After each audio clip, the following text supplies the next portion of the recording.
What do DJs actually do? It's a question that's plagued the internet for the last year, even bringing some people to tears. What do DJs actually do? Because I don't think they're remixing the song on the spot. I think they make it ahead of time. So what dials are they pressing? But as the amount of DJs out there is seemingly on the rise, it's a fair question to ask. Are they just pressing buttons? Is it as simple as having the aux during a party? Or is there more to it? You're kind of like the spearhead of a certain sound. I feel it's your responsibility to educate the crowd. Kind of like a radio DJ, like a tastemaker. I'm gonna dig into the history of DJ culture and talk to DJs to figure out what the role of the DJ is and what they're actually doing when they're on stage.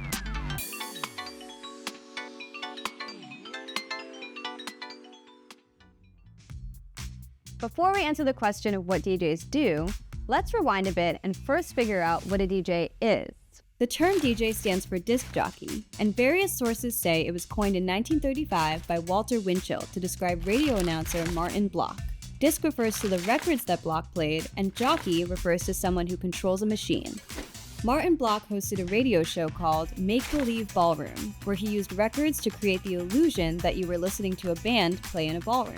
It was an idea he copied from a Canadian broadcaster named Al Jarvis, but Block's version, which aired between the Lindbergh Baby kidnapping news bulletins, became a bigger success. Block and Jarvis weren't the first people to play recorded music for other people, though. People have been playing recorded music since the phonograph was invented in 1877, and people have shared recorded music over the radio since 1906. As technology has progressed, what a DJ is and what they do has continued to evolve. Nowadays, disc jockeys don't need to be playing on discs at all, and the term is broadly used to describe anyone who plays recorded music for other people. There are still radio DJs who play music over the radio, but there are also club and festival DJs, turntablists, wedding or event DJs, and bedroom DJs, a mixture of professionals and hobbyists, all using the term DJ. So that's what a DJ is, but what do DJs actually do? If you look at the comment section of videos of DJs performing, you'll find comments of people saying DJs are fake twisting knobs or fake pressing buttons. So are DJs faking it, or is there more to it than their looks? I sat down with one of my favorite DJs, Jarreau Vandal, to find out more about what DJs actually do. When I play a set, I always try to kind of tell a story about myself, but then also make it known that I paid attention to what kind of music or genres are popular here, or what's an underground genre that I think deserves more attention in that specific country. DJs aren't playing live music when they're performing. Instead, they're playing pre-recorded music, oftentimes manipulating the music by adjusting things like pitch, speed, and other effects. What most DJs do can be broken down into 3 steps: song selection, beat matching, and transitioning. First is song selection. This is kind of like having the aux cord and picking the music for a house party or a car ride, except when you're hired to entertain the room, you're probably going to put more thought into it. Carl Cox calls reading the room an art form. In an interview, he said, "I always kind of DJ to the people that are not moving. If everyone starts having a good time, my job has already been done."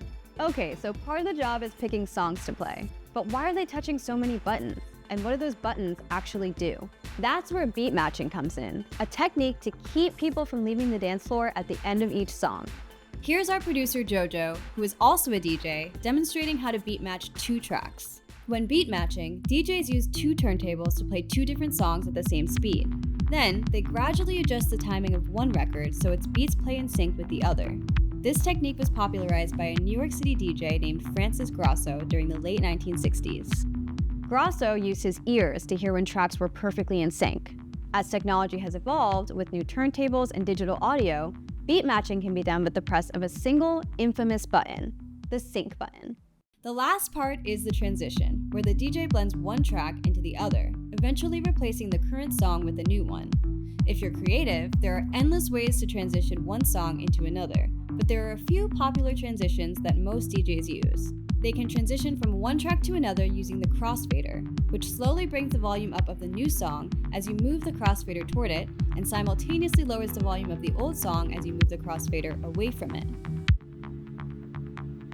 They can use the equalizer knobs to get a more fine-tuned transition between the songs. The equalizer knobs allow DJs to adjust the volumes of specific frequencies, like the low end, the mids, and the highs. This helps add control for a more seamless mix. They can use effects like reverb or echo to help emphasize a transition or mask it. Or DJs can simply quickly cut one track into the other by quickly swiping the crossfader, or starting one song as they hit stop on the other. Sometimes when you see a DJ twisting knobs and it doesn't change the sound, that's because they're working on the incoming song they're about to transition to. There's always something to do. Like, okay, I just mixed in the song. Okay, now I gotta get the next song ready. I gotta find it. I gotta find the cues, so the starting points, like what starting point is gonna be good for this song that's playing. DJs are not doing nothing. Throughout the 20th century, as music technology has evolved, DJs have continued to innovate the way that they play music for people. The dual record player was invented in 1927 and allowed DJs playing records to start a new song as soon as the old song finished. During the 1950s, sound system culture took over Kingston, Jamaica, where massive homemade speaker stacks played records for people on the street. Informal battles took place where rival sound systems competed for supremacy. This helped elevate the DJs playing on those systems to celebrity status. In the Bronx, during the 1970s, Kool Herc pioneered a technique by playing the same record on two separate turntables and cutting them together. This allowed him to extend certain parts of a song by cutting back and forth, making a live remix. This went beyond just playing recorded music for others. By manipulating the sounds, Herc was effectively able to create new music on the spot. Other DJs like Grandmaster Flash and Grand Wizard Theodore helped extend turntablism further by perfecting techniques like scratching, looping, and cutting. Artists like Daft Punk, Justice, and Fred Again have worked live instrumentation and synthesizers into their DJ sets, blurring the line between artist performance and selecting music. And modern DJ software has allowed DJs to use AI to isolate specific sounds and tracks to create live remixes. This has enabled DJs like Nick Chio to play the vocals of Kendrick Lamar's Not Like Us over ABBA's Dancing Queen live.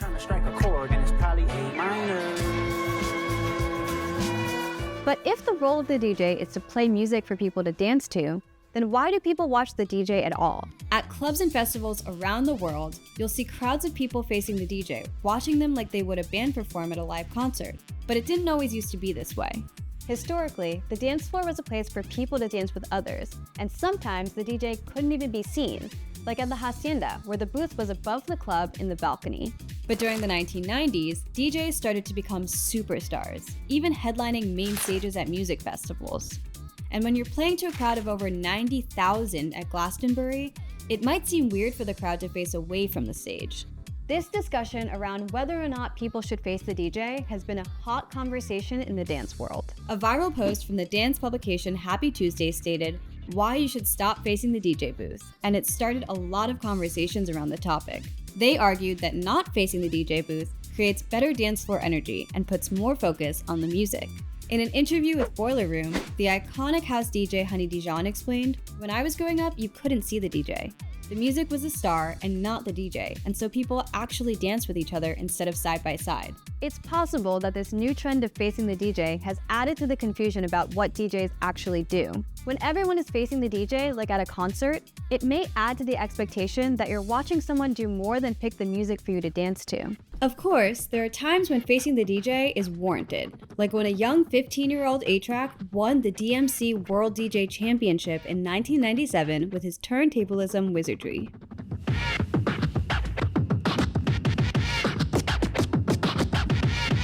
So what do DJs actually do? Well, a lot of things depending on the type of DJ they are.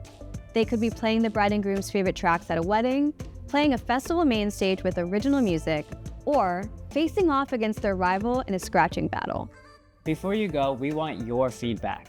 Every year, PBS Digital Studios sends out an audience survey, which we use to understand what you like on YouTube and what you want to see us make more of.